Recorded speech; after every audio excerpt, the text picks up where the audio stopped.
आप देख रहे हैं इंडिया टाउन न्यूज, भारत की बात। नमस्कार, मैं हूं आपके साथ कमर गौस। आपका इंडिया टाउन न्यूज के नेशनल बुलेटिन में स्वागत है, जहां हम आपको बताएंगे देश दुनिया की खबरों में आज क्या कुछ खास रहा। चलिए खबरों की शुरुआत करने से पहले एक नजर आज की सुर्खियों पर।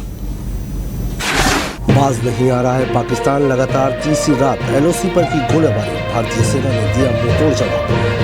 पहलगाम आतंकी हमले के बाद दोनों देशों के बीच बड़ा तनाव। प्रधानमंत्री नरेंद्र मोदी ने आतंकी हमले पर दुख जताया, दुश्मनों को रास नहीं आई जम्मू कश्मीर की शांति। जानिए मन की बात में क्या कुछ बोले PM मोदी।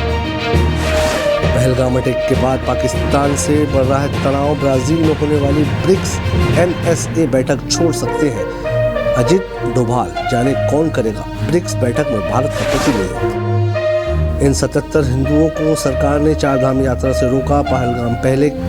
पहलगाम हमले के बाद पाकिस्तान कनेक्शन पर हुआ एक्शन, 30 अप्रैल से 4 धाम की यात्रा शुरू। अब खबरें विस्तार से।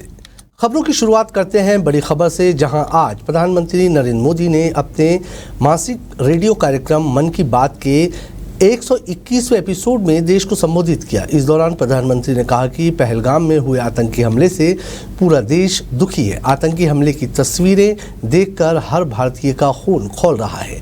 ये हमला आतंकियों की कायराना को दिखाता है। कश्मीर में शांति लौट रही थी, निर्माण कार्यों में गति आई थी।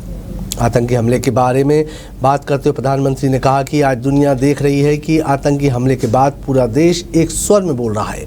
भारत के लोगों में जो आक्रोश है वो पूरी दुनिया में है। मुझे ग्लोबल लीडर्स ने फ़ोन किए, संदेश भेजे हैं। इस जग ने आतंकी हमले की सबने कठोर निंदा की है। मृतकों के परिवार के प्रति संवेदनाएं प्रकट की गई। पूरा विश्व इस लड़ाई में हमारे साथ खड़ा है।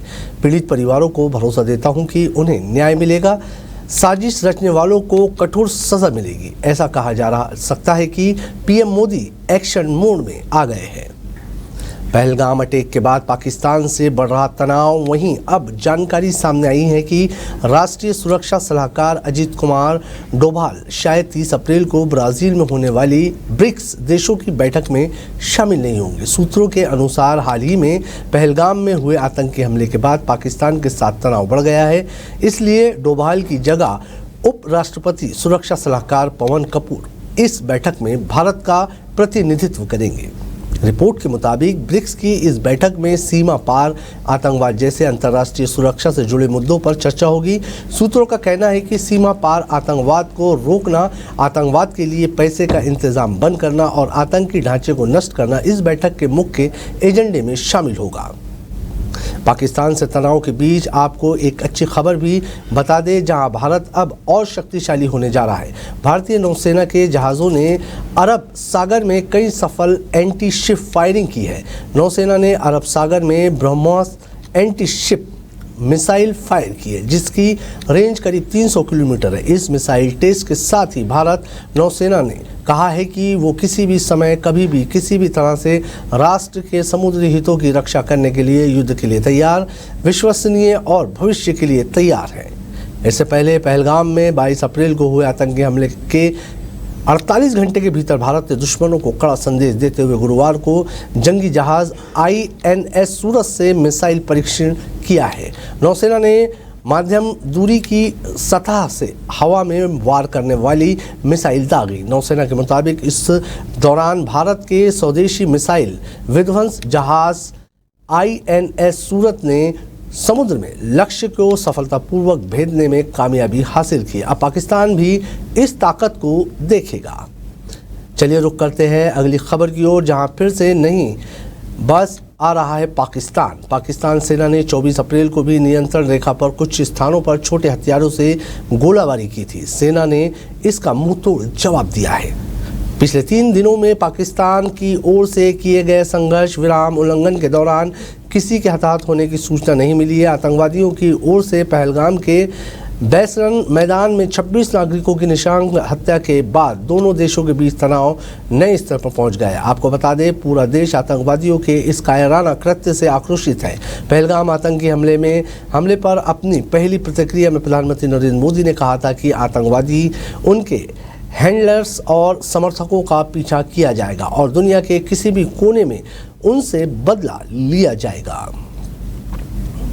इस वक्त हम आपको नेशनल की बड़ी खबरें आप तक पहुंचा रहे हैं, पल पल की अपडेट दे रहे हैं। वहीं खबर और भी है। वक्त हो चुका है एक छोटे से ब्रेक का। अब खबर आपकी उंगलियों पर, हर खबर पर हमारा नजरिया। इंडिया टाउन न्यूज, भारत की बात।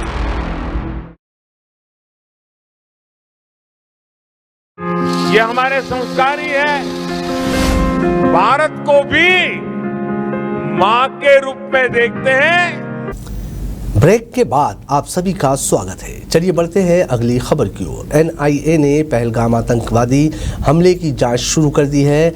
एनआईए की टीम घटनास्थल पर डेरा डाले हुए हैं। टीम प्रत्यक्षदर्शियों से पूछताछ कर रही है। आतंकवादियों के बारे में सुराग पाने के लिए एंट्री और एग्जिट पॉइंट की जांच की जा रही है। टीम फॉरेंसिक और अन्य विशेषज्ञों की मदद ले रही है। वे पूरे इलाके की बारीकी से जांच कर रहे हैं। उनका मकसद है कि इस हमले के पीछे की साजिश का पता चले और सबूत जुटाए जा सके। इस हमले ने पूरे देश को हिलाकर रख दिया है। अधिकारियों ने बताया कि एनआईए की टीम बुधवार से ही घटनास्थल पर मौजूद है। वे लगातार सबूतों की तलाश कर रहे हैं। एनआईए ने केंद्रीय गृह मंत्रालय के आदेश के बाद इस मामले की जाँच शुरू की है। जम्मू कश्मीर के पहलगाम में हुए आतंकी हमले के बाद से भारत लगातार पाकिस्तान के खिलाफ सख्त कदम उठा रहे हैं। वहीं अब केंद्र सरकार ने हमले को लेकर एक और सख्त फैसला लिया है। पाकिस्तानी हिंदुओं की चार धाम यात्रा पर रोक लगा दी गई है। बता दें कि चार धाम यात्रा को लेकर श्रद्धालुओं में उत्साह देखने को मिल रहा था। अब तक कुल 21 लाख से अधिक लोगों ने अपना पंजीकरण कराया है। यात्रा में हिस्सा लेने के लिए विदेशों से भी 24,729 श्रद्धालुओं ने पंजीकरण कराया है। वहीं इस यात्रा में शामिल होने के लिए पाकिस्तान से भी 77 श्रद्धालुओं ने अपना नाम दर्ज करवाया था। वहीं उत्तराखंड में 30 अप्रैल 2025 से शुरू होने वाली चार धाम यात्रा को लेकर सरकार ने एक सख्त फैसला लिया है। इस यात्रा में शामिल होने वाले पाकिस्तानी हिंदुओं पर रोक लगा दी गई है। जम्मू कश्मीर के पहलगाम में हुए आतंकी हमले के बाद भारत सरकार ने पाकिस्तान के खिलाफ कई कड़े कदम उठाए। वहीं पाकिस्तान ने भी इसके जवाब में साल 1972 के शिमला समझौते को निलंबित किया। ये दोनों देशों के बीच साल 1971 की जंग के बाद हस्ताक्षर वाला एक शांति समझौता था। हैरानी की बात यह है कि जिस मेज पर भारत पाक के बीच ये समझौता हुआ था, वहां से पाकिस्तान का झंडा 1.5 साल पहले ही हटा चुका है। शिमला स्थित राजभवन के मुख्य गेट से प्रवेश करते ही सामने रखी समझौते वाली मेज पर नजर पड़ती है।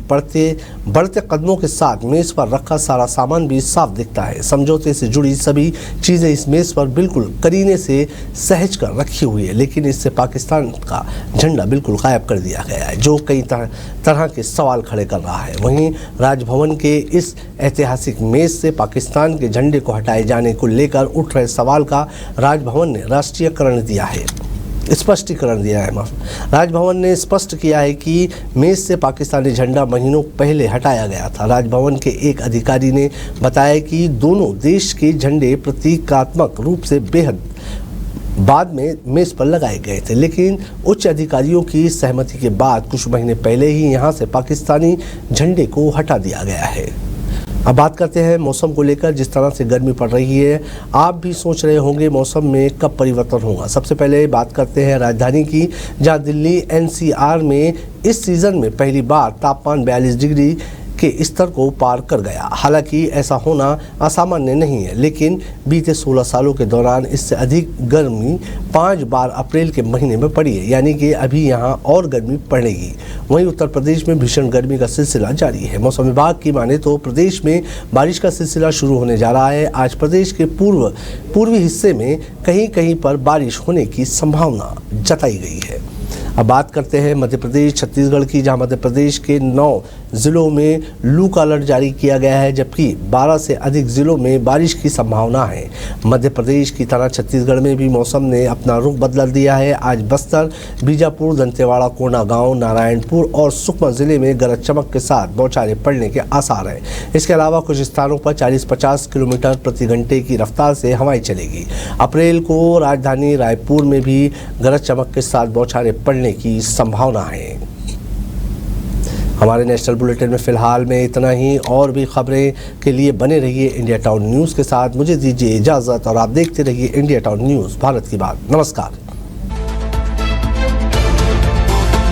आप देख रहे हैं इंडिया टाउन न्यूज़, भारत की बात।